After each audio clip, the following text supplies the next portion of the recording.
Welcome and thank you everybody for joining today's webinar, Understanding ARC PLC. I'm your host, Amanda McLean, the Farm Management Specialist with North Dakota Farmers Union.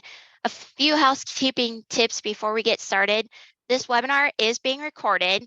If you would like to watch it later on, you can find it on the NDSU YouTube channel, or there will be a link shared through the FSA newsletters that are sent out.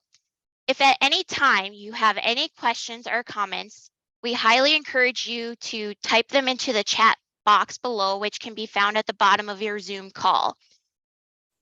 And then also we will have time for Q&A at the end of today's presentations. With that, I would like to introduce our special guest host, which is Laura Heinrich, who is the Program Director with the North Dakota State FSA Office. Laura is presently the FSA Director in charge of the Agricultural Risk Coverage, or ARC, and the Price Loss Coverage, or PLC programs of North Dakota State FSA. As a Program Director, she is responsible for planning and carrying out all aspects of the ARC and PLC programs in the North Dakota State Office. Laura has been with the North Dakota State FSA Office since 2012. Another guest speaker we have is Ron Haugen, the Farm Management Specialist with North Dakota, or with NDSU Extension. Ron has specializing in farm management topics, include government farm programs, crop budgets, customer rates, crop insurance, commodity price projections, taxes, and farm availability and cash flow, for just to name a few. He has been with NDSU Extension for the past 33 years. I will now turn it over to you, Laura, to walk us through ARC and PLC. Thank you, Amanda.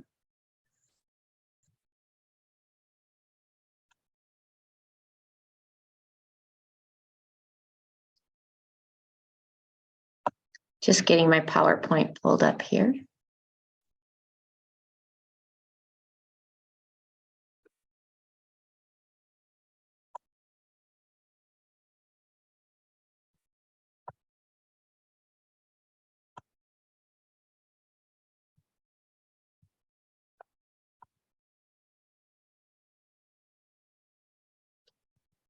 Okay, can you see my PowerPoint, Amanda? Yep. Okay, good, great. Laura. All right, thanks everyone for joining today, and thank you to North Dakota Farmers Union and NDSU for asking us to participate in this call and getting information out on the Agricultural Risk Coverage and Price Loss Coverage Program, or ARC PLC. The ARC PLC program provides a safety net to farmers and ranchers when there's a substantial drop in revenue or prices for covered commodities. And that deadline is coming up for the 2023 program year, and it is March 15th. So the ARC PLC program is divided into 3 separate programs that producers can enroll their base acres on their farm in. The first program is the Price Loss Coverage Program, which provides a price loss coverage for selected covered commodities on the farm. The second program is Agricultural Risk Coverage at the county level, or ARC County, which provides a revenue loss coverage at the county level for selected covered commodities on the farm. ARC County is not dependent on planting of a covered commodity. The third program that producers can roll their base acres in is the Agricultural Risk Coverage Individual Coverage Program, or ARC-IC. This program provides loss coverage at the farm level for all acreage devoted to the covered commodity across all of the producers' ARC-IC farms enrolled, and we'll go into more depth in that in a bit. With this program, 1 or more covered commodities must be planted on the farm in the current year for the ARC-IC payment rate to be calculated for the farm and the producer. I mentioned covered commodities a few times. This is a listing of the crops that are considered covered commodities. In North Dakota, we have all of these covered commodities except for rice, cotton, and sesame. And peanuts. I always forget peanuts are on there, and we don't grow peanuts in North Dakota either. The historical plantings of these covered commodities are what make up the base acres on the FSA farm, and that's what the producers can enroll. They enroll those base acres into one of the 3 programs that we just touched on. If producers had acreage enrolled in the CRP or Conservation Reserve Program, and that acreage expired September 30th of 2022, there may be base acres that can be restored to that farm that the producer can enroll in ARC PLC. So we want to make sure that if you had acreage that was enrolled in CRP that expired on September 30th of 2022, or maybe you voluntarily terminated some acres in the past year, you want to contact your local FSA office and make sure that those base acres got restored to your farm so that you can enroll those by March 15th, because they are required to be re-enrolled or reestablished on that farm by the March 15th deadline. So we've talked about the base acres. Now to go into the election side of it. So the 3 programs are available to every farm that a producer may want to enroll in. So the 2018 Farm Bill allowed producers on the farm to elect the PLC, ARC County, or ARC IC program and change those elections every year starting in 2021. All producers on the farm must make a unanimous decision to decide which program to enroll in. And when we say producers, those are producers who have risk in the crop. Owners do not make that election decision unless they are considered a producer receiving a share of the crop on the farm. The deadline to make that election decision is March 15th of the applicable program year. So for 2023, it would be this upcoming March 15th. Elections of PLC and ARC County are made on a covered commodity by covered commodity basis on the farm. But if a producer decides to go into ARC IC, all of the crops on that farm must be enrolled in ARC IC. And then this is an important note, as producers are talking to their crop insurance agents and making the decision on which program to enroll their base acres in. Any crop on a farm that a producer elects to participate in the agricultural risk coverage program is not eligible for supplemental coverage option or SCO option under federal crop insurance for that specific crop. So producers need to be in contact with their crop insurance agent when making their decision of which program they want to enroll that base in. And when we say agricultural risk coverage, that includes ARC County and ARC individual. This is not applicable to ECO coverage. It's only applicable to SCO coverage. So now let's go into a little more detail on each of the individual programs that producers can enroll their base in. The first is price loss coverage. Payments are earned under PLC for a covered commodity when the effective price is less than the effective reference price for the covered commodity for that crop year. The effective price cannot be lower than our national loan rate, and we'll go through. We put out a document every year that shows you what the effective price and effective reference prices are for those covered commodities.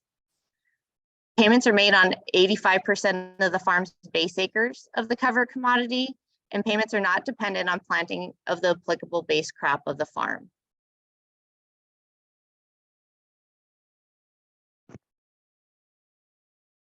So this is a listing of the reference prices for each covered commodity, and these are established by Congress.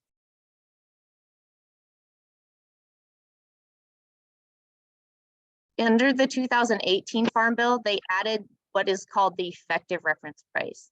And the term effective reference price means the lesser of the following: 115% of the reference price for the covered commodity, or the amount the amount equal to the greater of the reference price for the covered commodity set by law. So that was on the previous screen, or 85% of the average of the marketing year average price of the covered commodity for the most 5 crop years using an Olympic average.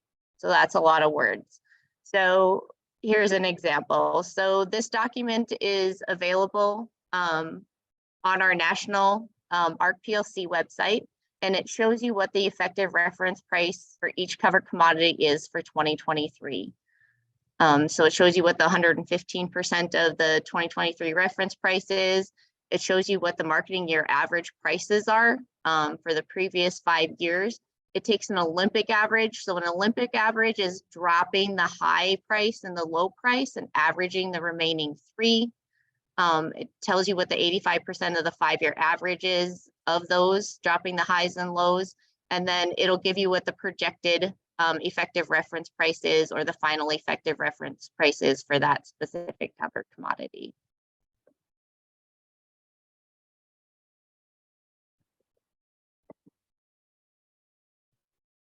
The next program is the Agricultural Risk Coverage, or ARC County.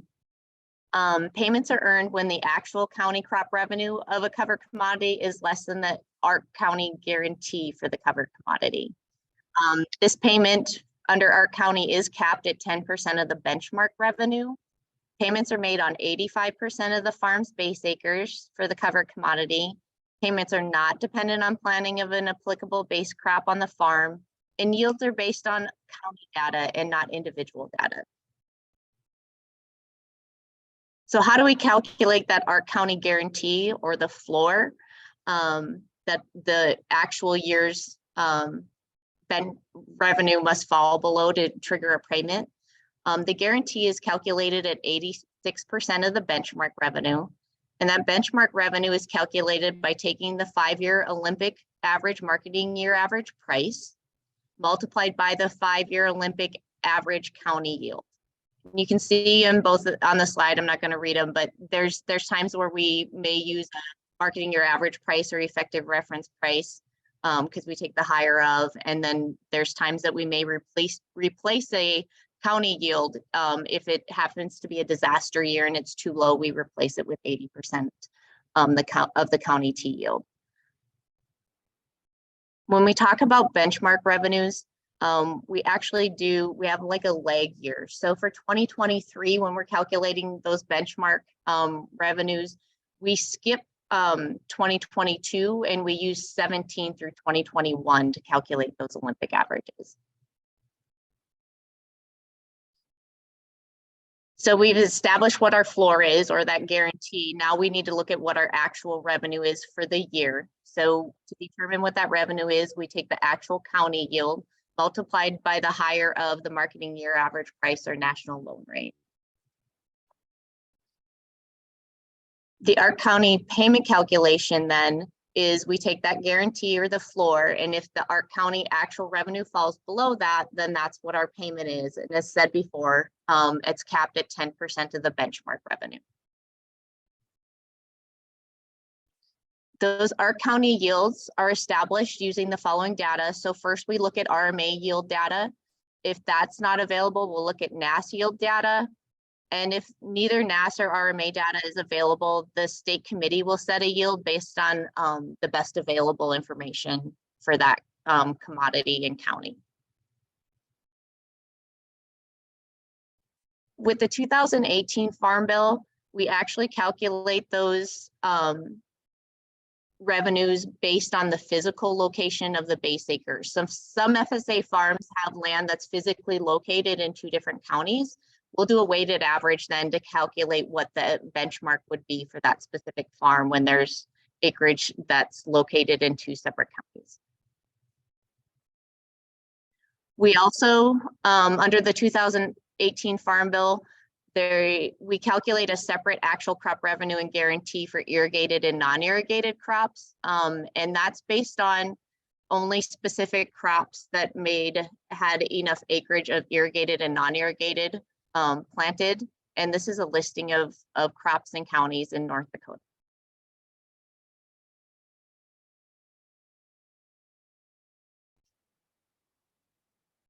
The third program is Agricultural Risk Coverage Individual, or ARC-IC.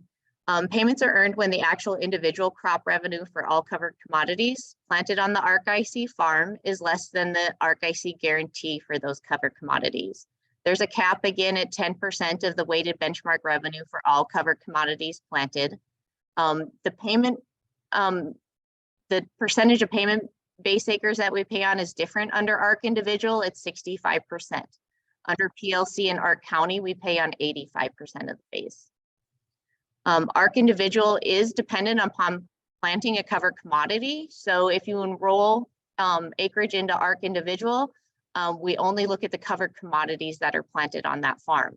If you did not plant any covered commodities, say you planted the whole farm to dry beans, then that farm would not be eligible for an ARC IC payment because there were no covered commodities planted. Benchmark and actual yields are based on the producer's certified yields of the farm enrolled in ARC IC. And the other thing, we don't look at prevent plant acres under ARC County, but under ARC individual, if the ARC IC farm that's enrolled has 100% approved prevent plant, we will look at that as zero revenue being produced on that farm because 100% of the covered commodities are prevented from being planted. And that farm would be eligible for payment. ARC individual benchmark revenue is the 5-year Olympic average revenue by taking the marketing year average price times the individual's yield for each year. It's calculated for each planted covered commodity on the ARC IC farm in the current year, weighed and summed across all covered commodities on the farm. ARC individual guarantee equals 86% of the farm's individual weighted benchmark revenue. And again, when we look at the benchmark, we use that lag year. So for 2023, we're looking at 2017 through 2021. So those are a more in-depth look at the 3 programs that producers can elect to enroll their base acres in. So when do we actually make payments on those farms?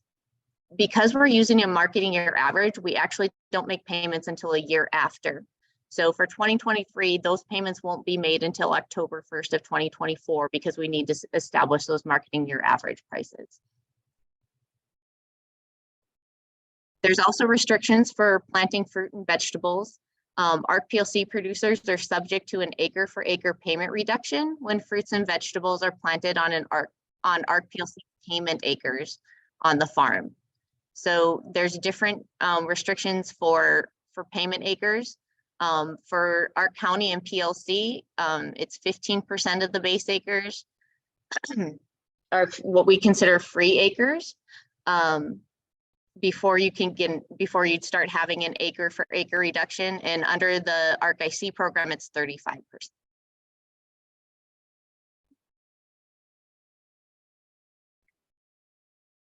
There's also restrictions for grass idle fallow farms. So farms where all the cropland was planted to grass or pasture, including cropland that's considered idle or fallow, from January 1st of 2009 to December 31st of 2017 are not eligible for ARC PLC payments in 2019 through 2023. They retain their base acres and yields, but they are not eligible.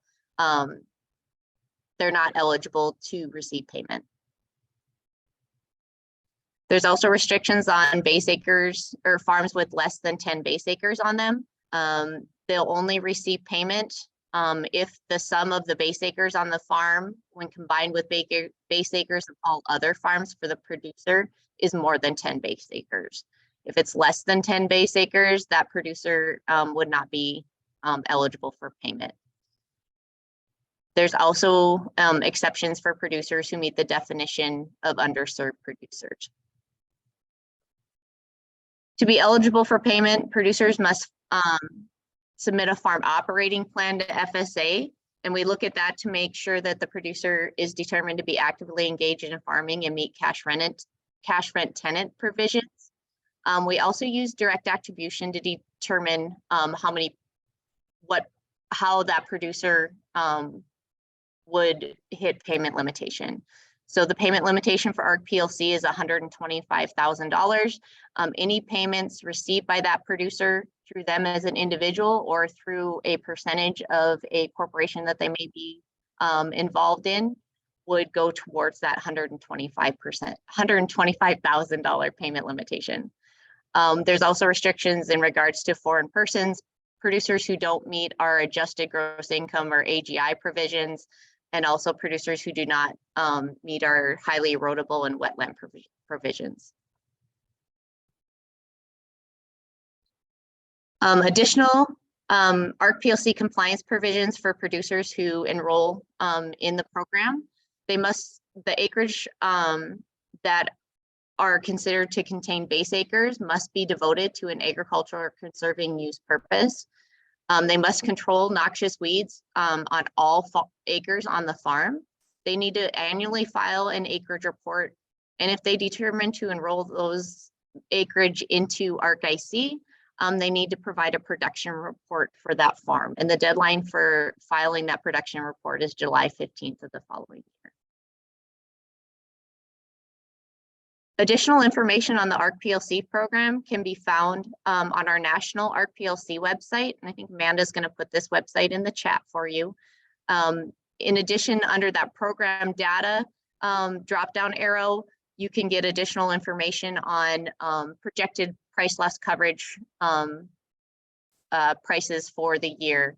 You can see the county yields that are established for each covered commodity for your county. All that information is stored out on this website. And then the next item is that website I wanted to share with you is the NDSU Farm Bill and FSA website. And this is where Ron Haugen has done a great job of creating a couple calculators for producers to help them make a decision on which program they want to enroll in. And that's what Ron will be covering next. Each local FSA office does have the ability to provide a producer with what we call an FSA ARC PLC producer information sheet. This producer information sheet provides the producer with their administrative county, the farm numbers that they have an interest in, who the owners are. It lists the base crops, what the base acres are of each of those covered commodities, what the PLC yield is, what the current program election is. So if you're perfectly fine with the previous year's program election, you would not need to change that, but you do need to enroll every year. It also tell you that that grass idle fallow, that's a GIF eligibility, if your farm is eligible or not for payment, and then also a multi-year enrollment status. So just to hit home the deadlines again, the deadline to change a program election is March 15th. So we want you guys to start talking to your crop insurance agents, making your decisions on whether you want to enroll in SCO or not, and then contacting your local FSA office and making an appointment to let them know if you need to make any program elections by March 15th. And then you do need to annually enroll that farm every year. And that deadline is also March 15th. The only exception to enrolling every year is if you had, like on the previous screen where we had this column of whether it's a multi-year enrollment or not. If that says, yes, you are in a multi-year enrollment status, you would not need to contact the county office. It would automatically be enrolled for 2023 if you do not make any other changes to the farm or change your program election. Again, I'm Laura Heinrich. This is my contact information, so feel free to email me or give me a call if you have any questions. And with that, I can turn it back over to Amanda to share Ron's information.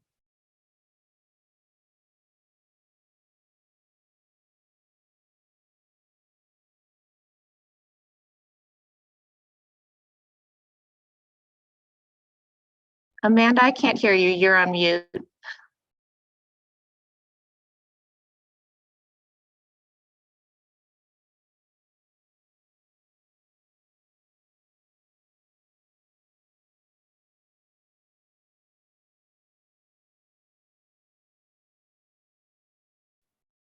Sorry about that. I had to make myself host again. Those chats, if you guys need to find the National FSA office, ARC and PLC website, you can find those in the chat. And also the calculator that Ron is talking about will be in the chat as well. So I will turn that right over to Ron. Unfortunately, Ron had an emergency that came up today, but he so graciously recorded how to use the ARC and PLC calculator that NDSU has. And so I will put that on and he will walk us through how to use the ARC and PLC calculator for making the decision as you have enrollment. So.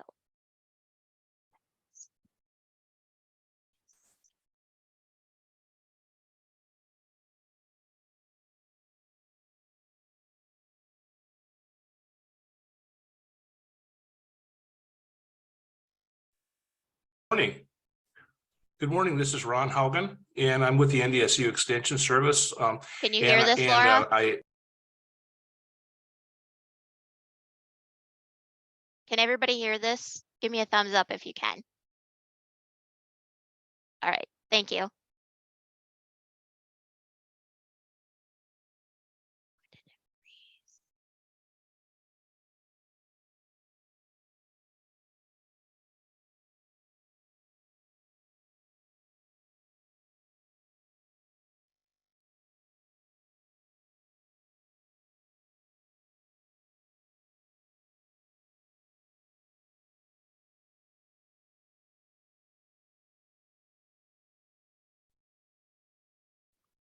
Good morning.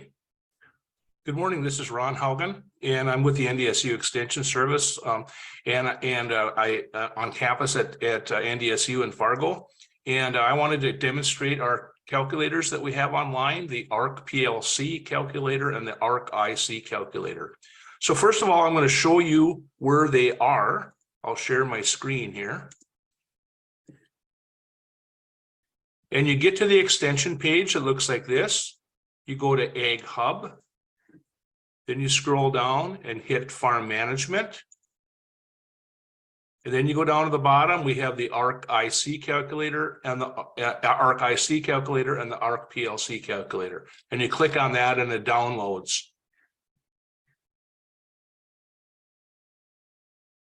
So when you click on that, it'll download into an Excel spreadsheet, and then you can play with that and save it and do as many of your FSA farms as you want. So next thing I'm going to do is open up the ARC PLC calculator and demonstrate that for you. You can see we have, if you read, please read the fine print here. A lot of people never do that, but we do not allow for irrigated acres. But we have several states we can choose from, not just North Dakota. And it's basically you just fill in the yellow blocks, and then the rest are some tables that shows you how things are calculated.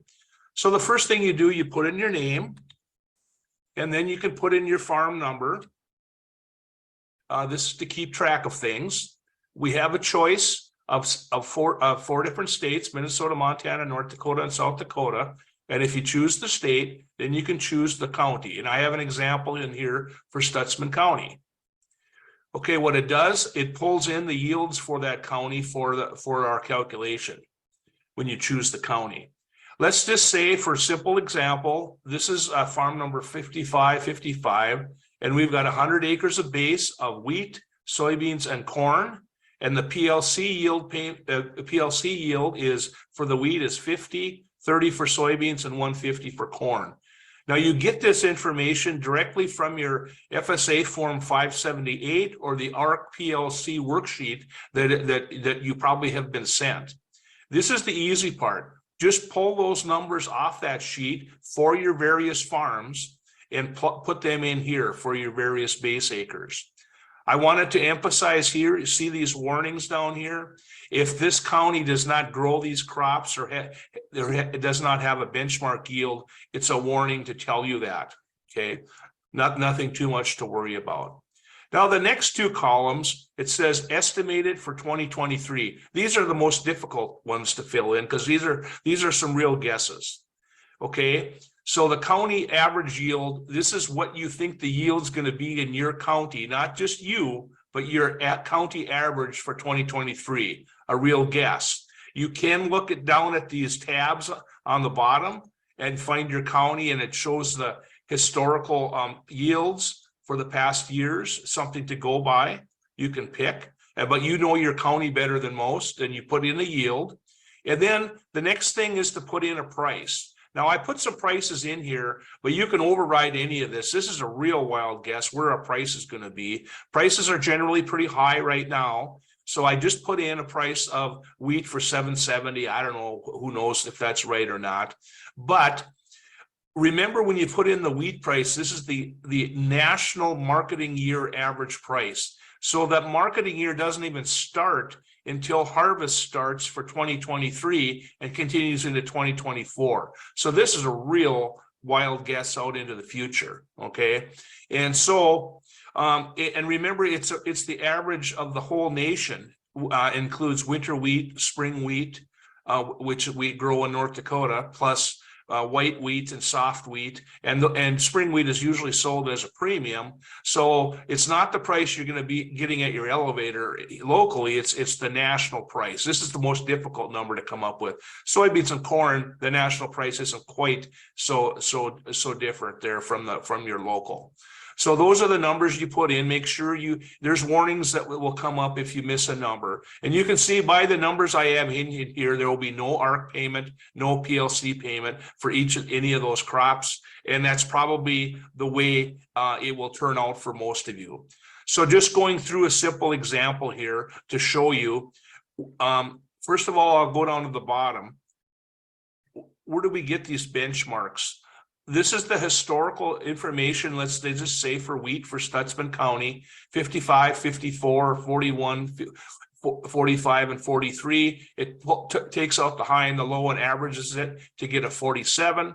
And then your price for those time periods are the national price for the years chosen. It takes the higher of that or the reference price. And you can see wheat, it pulled in the reference price of 550.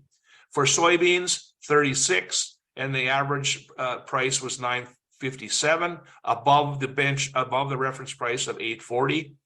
For corn, 398, above the reference price of 370. Now you can see for wheat on the table above, you get the benchmark. What is that? That's 47 bushels times 550, 262. You take 86% of that, 226, and then your actual 539. Where did that big number come from? That's based on the numbers we put in on top here, 70 times 770. So you can see 226 minus 539 is a big negative number. So you aren't going to be getting a payment. The most payment you possibly could ever get would be $26 an acre. That's 10% of the benchmark. Okay, so you can look at the PLC part of the table. You can see that the price we chose here, 770. It's above the 550. So 550 minus 77, a big negative number, minus 220. There will be no PLC yield. Anytime you have a price higher than this reference price, there will be no PLC payment. Now, are the prices going to remain high? I mean, your guess is as good as mine, but I'm thinking maybe they will. So there probably won't be any PLC payments. Could there be a situation where you have a low yield in your county, like a drought? That's probably more possible than the prices going down. Who knows? But this is a real guess. Just for illustration, I'm going to just say, let's say your county average price, your county average went down to 20 bushels an acre. Let's say you had a poor crop in the county. You see what happens? The ARC payment will kick in. And how does that work? Here on this table here, you can see my pointer. The 226, I mean the 226 minus the 554, that is 20 times 770 is 72. The most you can get is 26. So $26 an acre times 100 times 85% is 22.35. Let's say we had a double whammy. Let's say the price dropped to $5 and you still had only 20 bushels in the county. There you can see on this table that the reference price is 550 and the national price is 5. That's 50 cents. 50 cents times your yield of 50 is $25 times your acres of 100. It's 2,500 times 85%. Okay. So here you got a decision to make. These numbers are pretty close. And you do that for all of your program crops. You may have dry beans. Now, they are not a program crop and they are not listed here. Okay, just keep that in mind. So anyway, you do this and then you can pick and choose which program, if you want to be an ARC in one crop or PLC in another. I'm kind of advising people, why not go into ARC for everything? It's a real guess. I'm thinking it's more apt to have a drop in the yield than a drop in the price. But if you do go into ARC, remember that you are not allowed to have the SCO, the supplemental coverage option with your crop insurance. You are required to be in the PLC program for that. So just keep that in mind. So it's kind of a choice between 0 and 0, but there is some counties that may get an ARC payment if they have some lower yields. Who really knows? It's a real guess. It's a tough decision to make. So this is the ARC PLC calculator. Remember, you have till March 15th to decide. Next thing I'm going to show is something that isn't used very much. I'll stop sharing here, and then I will share the ARC IC calculator. Now, this is an option that some producers do, and this is where it's more of a whole farm option, where you put in all of your farms together, or as many as you want to choose to put together. We only allow 3 farms in this template. If you have more farms, you're probably going to have to jerry rig it a little bit and combine some farms. But this is what we came up with. We did not have all the data for this. The FSA hasn't released some of the data. But basically what you do is well, first of all, I think I'll show you the data. The tabs down here shows the county average yields for every county, and then 80% of the T yields. Now, we couldn't get to 2021 yet, so all we did was copy the 20 into 2021 as a guess. Okay, so those are the yields that we'll be using. So for this simple example, let's just say it's farm number 1032. It's got 260 acres. 120 is base. You've got a lot of free acres on that farm. Let's say you've planted 60 acres of wheat and 100 acres of soybeans. Okay, so then you get a weighted average factor. Nothing you really have to worry about here. Down here, the table 3, nothing you need to do, but it pulls in the national average prices for those years that you're considering, 2017 to 2021. Okay, and it pulls in the soybean prices from those tables. Table 4, you need to enter in your historical yields for those crops for those years. And you need to have that information to enter in your actual yield. It would be nice to have. Okay, so here's where the fine print gets important. If you read the second line here, enter the higher of the actual farm yield or 80% of T for the years 17 through 21 when the crop was growing. Okay, keep that in mind, when the crop was growing. So if you don't have an actual, if your actual yield is lower, you can enter in 80% of T from that table down here. You have to go look it up by hand. Then also the next line, for those years when the crop was not growing, such as a prevent plant situation, then you enter in the higher of the county average yield, which is from this table down on that tab, or 80% of T, okay, because you don't have an actual yield. You enter the higher of. So basically, based on all those criteria, you enter in your yields, and then the revenue is actually figured, and it's actually weighted, and Olympic average is calculated, where they throw out the high and the low. All of this is done internally. You don't have to worry about any calculations. The next big guess you have to do is, what will be the national price for wheat and soybeans in 2023, and what will your yields be in 2023? And that's another big guess, but you just put in what you think it may be, okay? So anyway, down on the bottom table, here's what happened when I put in these numbers. You get the benchmark revenue of 331. Where did that come from? That come from this table here, where you've got your historical. That's called a benchmark.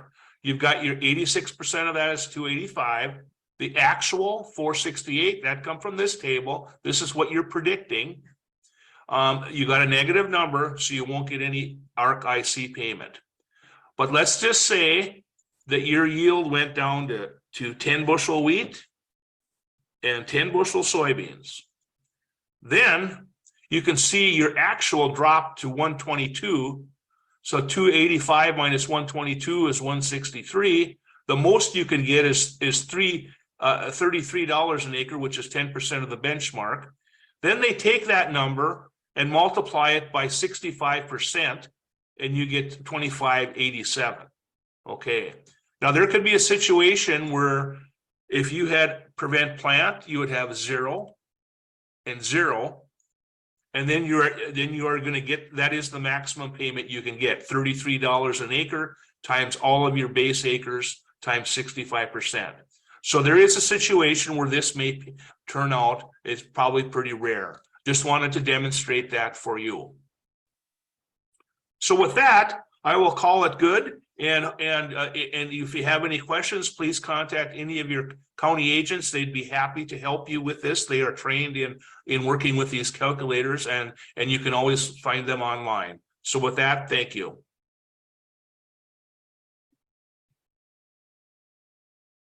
All right, well, that was a good video. If you guys need to find that calculator for the ARC PLC or the individual ARC PLC, I have put those into the chat function below.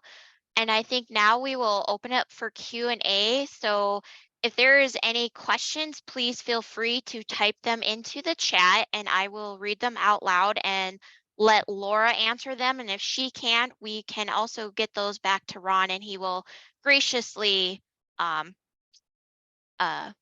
answer those for us at another time. So Laura, first question coming in. Is there any option to update current base acres on my farm?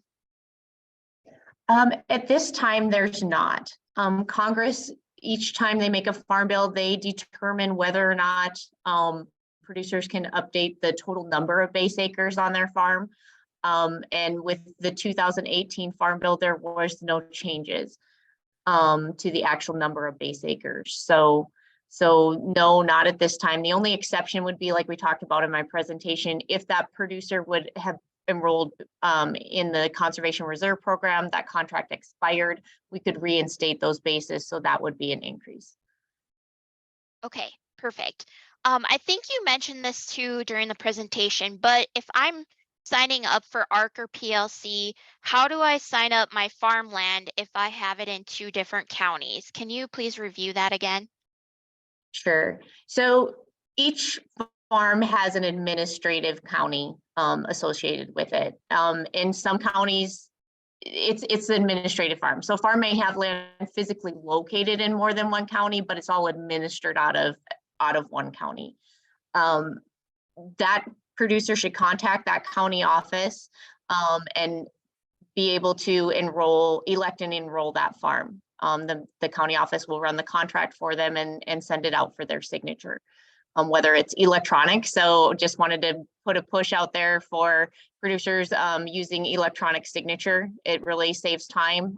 You can ask your local office to send that out to you. You can sign it directly from your phone. So that's an option to kind of speed up the sign up process.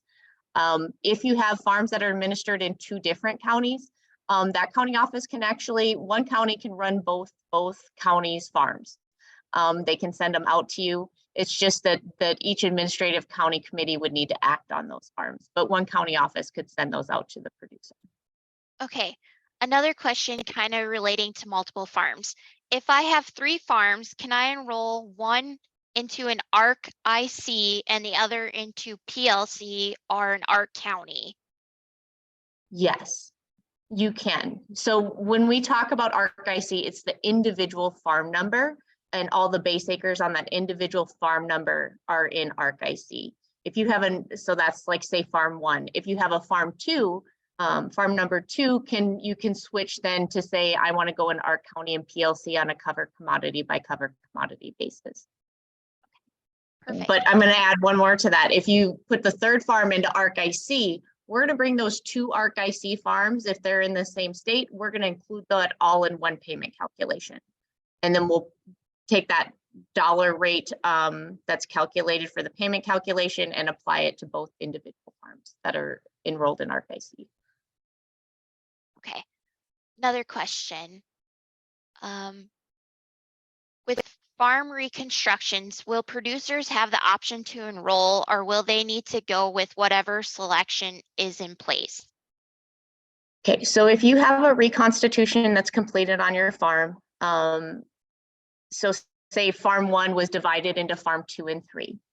The election and base acres, or I should say the election will go with each of those farms 2 and 3. The producer has an opportunity to change those elections up through March 15th. After March 15th, you are stuck with that election. Okay. Another question. How do we get a record of past ARC or PLC payments on a parcel of land or farm? Okay, so you can request information on payments for a farm. We do have to protect producers' individual information. So if it is not your land that you own or operate, the county office may not be able to provide that to you, but you can contact your local FSA office and see if you can get that information. And if you do own or operate that farm, they will be able to provide that to you. Okay. One last question here I see. How is my MYA price calculated? So the marketing year average price, it's a national average marketing price. So it's based on a nationwide prices that are received at elevators throughout the whole nation.